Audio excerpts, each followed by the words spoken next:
சென்னையில் 200 பெண் ஆட்டோ ஓட்டுநர்கள் பிங்க் ஆட்டோ வாங்குவதற்கு 1 லட்சம் ரூபாய் மானியம் வழங்கப்படும் என தமிழ்நாடு அரசு அறிவித்துள்ளது. சட்டப்பேரவை கூட்டத்தொடரில் சமூக நலன் மற்றும் மகளிர் உரிமைத்துறை அமைச்சர் கீதா ஜீவன் புதிய அறிவிப்புகளை வெளியிட்டார். அதன்படி நடப்பாண்டு முதல் அரசு உதவி பள்ளியில் படித்த மாணவிகளுக்கும் 1000 ரூபாய் வழங்கப்படும் எனவும், கைப்பெண்கள், பேரிளம் பெண்கள், ஆதரவற்ற பெண்களில் வறுமை கோட்டிற்கு கீழ் உள்ள 200 பேருக்கு சுயதொழில் செய்வதற்காக தலா 50,000 ரூபாய் வீதம் 1 கோடி ரூபாய் மானியம் வழங்கப்படும் எனவும் தெரிவித்தார்.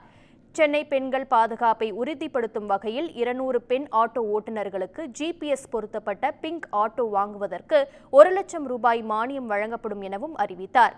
மேலும் திருவள்ளூர், புதுக்கோட்டை, தூத்துக்குடி, திருப்பூர், கோவை, மதுரை ஆகிய 6 மாவட்டங்களில் உள்ள மகளிர் விடுதிகள் 1 கோடி ரூபாய் செலவில் மறுசீரமைக்கப்படும் எனவும், 6 அரசு சேவை இல்லங்கள் மற்றும் 27 அன்னை சத்யா குழந்தைகள் காப்பகங்களில் உள்ள மாணவிகளுக்கு 1 கோடி ரூபாய் செலவில் தற்காப்பு கலைகள் கற்றுத்தரப்படும் எனவும் கூறினார்.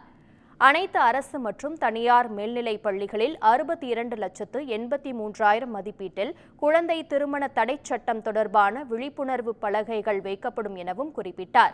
500 பயனாளிகளுக்கு மேல் உள்ள 451 சத்துணவு மையங்களுக்கு முட்டை உரிப்பான் வாங்க 9 கோடி ரூபாய் ஒதுக்கீடு செய்யப்பட்டுள்ளதாகவும் அமைச்சர் கீதா ஜீவன் அறிவித்தார்.